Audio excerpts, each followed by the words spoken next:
this, more than 12,000 hours of live TV. That's next on The Jeff Crilley Show.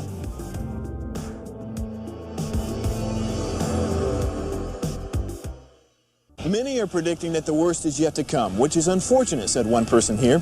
Until now, they've enjoyed the reputation of being the nation's icebox. Watched a burglar in his home this morning by webcam. As a journalist of over 25 years, stories are what make my world turn. Reporting live from the Dallas newsroom tonight, Jeff Crilley, Fox 4 News. But in 2008, I took the jump from my familiar life and started a PR firm from my home. We're talking about anyone with a camcorder like the one I'm using becomes a television network. We started slowly growing the company, and we now have over 100 clients, and we've branched into the world of live digital broadcasting. I now own 8 different TV studios and have a huge team, and the stories that I now get to share are sometimes the most important of my life.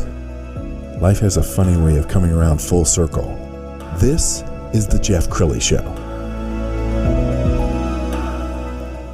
Okay, I'm not easily intimidated, but I'm here with the great Patti Reilly, a star of stage, screen. She's an author, she's a speaker, she's a consummate television host. In fact, I have the feeling that I could ask you a question, leave, go get some coffee, come back. You've got this. I mean, so a little bit about your background. 12,000 hours of live TV? Yes, that's Amazing. right. That's right. And home shopping.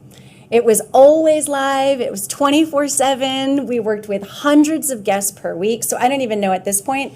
It's got to be in the tens of thousands of guests and products that I've worked with. I can't even imagine because, I was a reporter for 25 years, but I'm doing little reports, 2.5 minutes at a time. Yeah. And so the live stuff was fun for me, but getting me to talk for hours like you did, that had to be quite a challenge.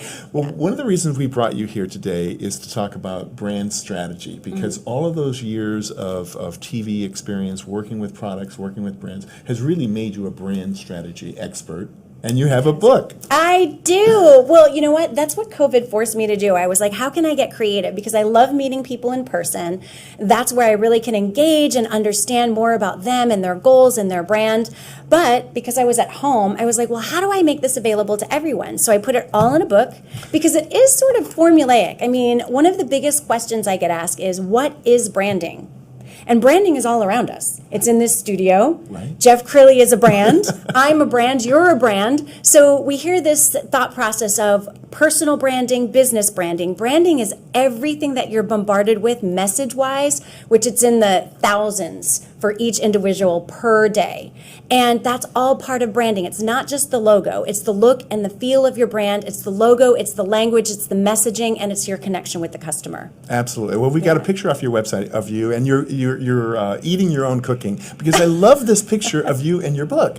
Because, Thank you. I mean, really, when you're a brand strategy expert, you have to be on message all the time, don't Absolutely. You? Absolutely. I think that's one of the critical pieces, too, is sometimes what I do going in is I do a brand audit for a company, for example, a skincare company that I'm working with now, and I noticed that on every consumer touch point, which when I say touch points, it's where are you? Where can people find you? Is it Instagram, Twitter, LinkedIn, Facebook, in-store, bricks and mortar? Anywhere you are, that's considered a consumer touch point. And they were all inconsistent. Yes. I didn't know that I was shopping with the same brand on Instagram as I was on Facebook because the look was completely off. Right. So sometimes you'll see like the website has one color and the business card has another color. So the branding has to be consistent. I love the guidebook because it's really easy. You made it friendly. Thank you. On purpose, didn't you? Well, I did because a lot of people don't realize that a lot of this comes down to putting pen to paper. And basically that's your thoughts on paper. So sometimes I even meet brands that have been in the industry for 6 or 7 years. And I say, if somebody were to ask you, and I'm talking about more than the elevator pitch, give me the movie trailer version. Picture yourself in a crowded bar and you need to be heard over all the noise. And somebody asks you, what do you do? Or what is that brand? What would you shout out? What would that be? And most people go on and on and on. I'm like, no. This is the Reader's Digest version. Who are you? And why should I care? At the end of the day, that's what the customer wants to know. Well, I'm going to take you back in the Wayback Machine to 2011 because that was when you signed off the air at QVC. So we're going to roll that video now. Well, hi, I'm Amy Strand, and I am here with the wonderful, talented Patti Reilly. Patti, we're happy to have you with us. Thank you. But you might have heard by now that after an amazing 11 years at QVC, Patti has decided to move on, and we're excited that we get to have some final words with you before you leave us. Thank you. I'm honored, actually. Well, 11 years. Did it Yeah. go by fast? Yes. It did? Yeah. That was a fast answer, too. No, yes, and which is, I can just get right to it, which is part of the motivation to kind of close this chapter and move on, because it really felt like it went by in a blink of an eye. Does it And feel like you were a different person when you opened the door to Oh. when you're closing the door? Definitely. The viewers can tell you that. I mean, I'd like to think and I'd like to hope that I've grown in good ways, because I think that QVC has allowed me to kind of stretch myself. I think it has been the most amazing experience any woman could ever have. I mean, I've gotten to be a girly girl on the air and discover my passion for beauty and meet really nice people. So it's been amazing. Oh my goodness. Okay, I can't even imagine 12,000 hours of live TV. Did there had to be a blooper? I mean, did you ever have anything go wrong? Well, I worked with Joan Rivers quite a bit. Okay, so there you go. And there was just no shushing her. There was no controlling Joan Rivers. So on behalf of her, I shared bloopers. Yes, yes. Just by proxy, because she was amazing. And they just let her go because she just had that type of relationship with the customer. It was pretty awesome. And you let me in on a little trade secret that you had a word that you used Oh. if you ever forgot something, and it was a signal to the producer to feed you Yes. information. So what was your word? Okay, so most people would ask, like, there's a delay, right? Yeah, There's yeah. an 8-second delay. And it's like, no, there's not a delay. And meeting guest after guest and doing a 3-hour shift, sometimes I could meet 30 guests. So on occasion, I would forget their name when I was on the air. So my word to my producers, I would whisper it in my mic. I would go, Zamboni. Zamboni. Zamboni was my word. And then they would know, oh, that's Jeff Crilley. And they would say it in that's Jeff Crilley. And I was like, Jeff! Jeff! Without missing a beat. But it was like, Zamboni. Just a little nose scratch, Zamboni. I love that. Well, I love your social media, and you're doing a podcast now. Yes. So we've got a little clip we're going to roll on that. And you did this podcast from your bed, which I thought was did. really cool. Tell us about your podcast. Okay, so for my podcast, it's based on the book and really my philosophy that we're all built for connection, and I think we know that so much more now.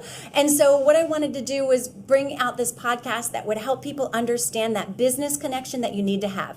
There's a person behind every business. So once you think like the customer that you are and you approach your business that way, your decisions are different, and they're actually more aligned with how your customers are thinking. So you're apt to get more engagement. So this is what I do on the podcast is I'm sharing my experience as a host. In fact, I was sharing a story in this one about how one time I went on the air and I had to wear a sweater that had cats embroidered all over it. Did you hear this story? I didn't hear the story. Cats embroidered all over it, bells on it, and Dallas, are you listening? It had a battery pack on the inside that lit the sweater up. Was this a ugly Christmas sweater Well, party Jeff, thing? be kind.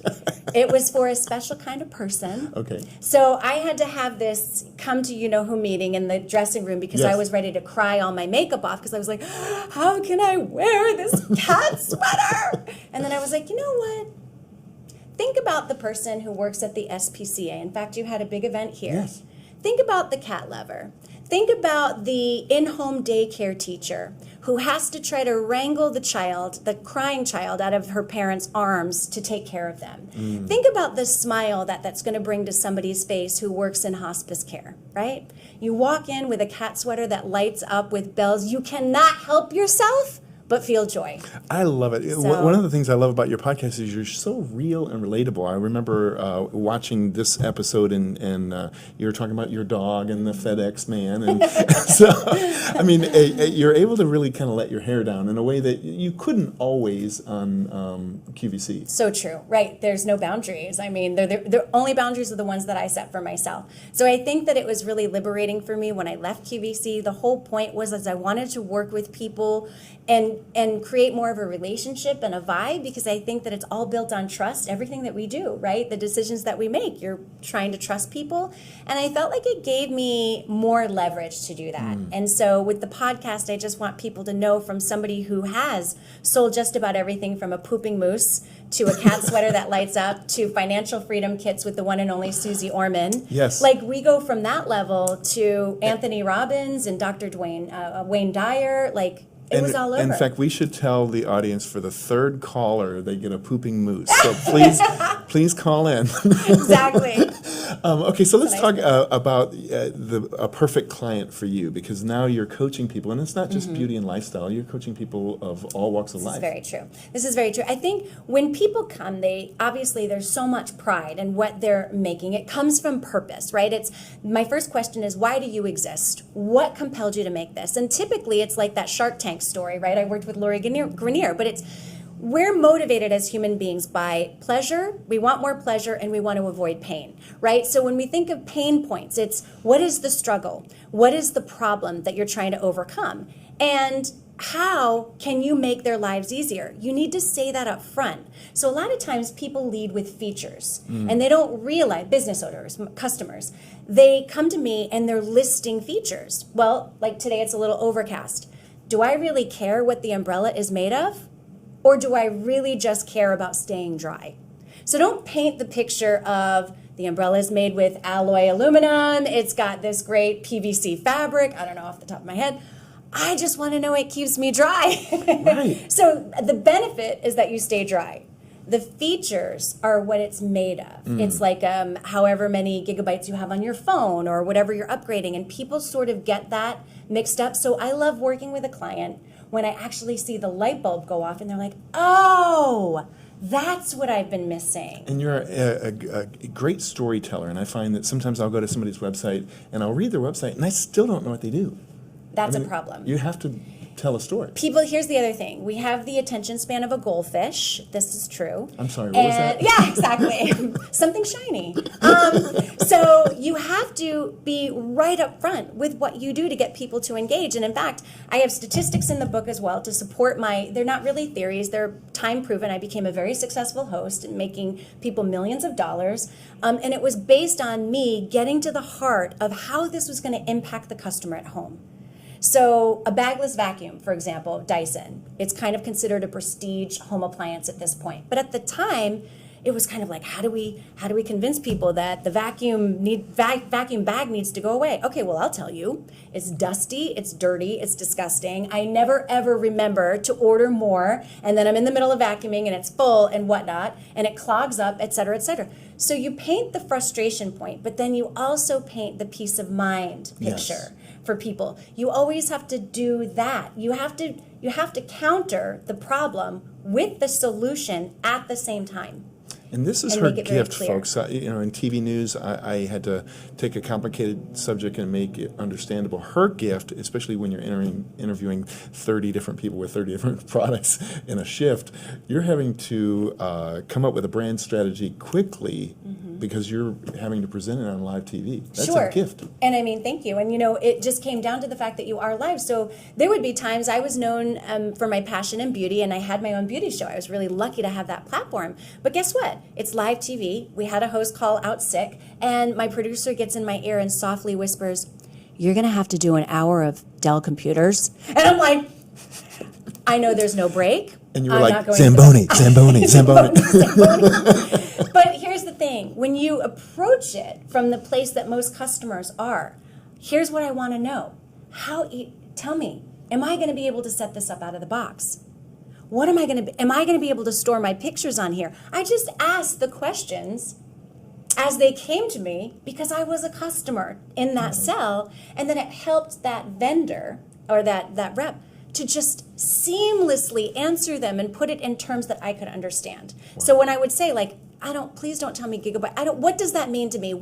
Translate a gigabyte to my busy life? When I need to rapid fire get emails out and I want to send a photo album to my parents for their grandkids, tell me what that means to me. And then they would say, oh, okay. that means super fast. You don't even have to worry about it. Patti, you really do come alive on TV. Promise me. Thank you. If you ever do move to Dallas, we do a Patti and Jeff show in the morning, because I think I could see us with a cup of coffee in the morning and Coffee? and doing maybe a little Kahlua. Mimosa? Okay, so we're going to put your website up to end the segment. Builtforconnection.com is the website. Patti Reilly, thank you so much. Thank You've you been for amazing. having me. Okay, that's it for now. We'll see you next time.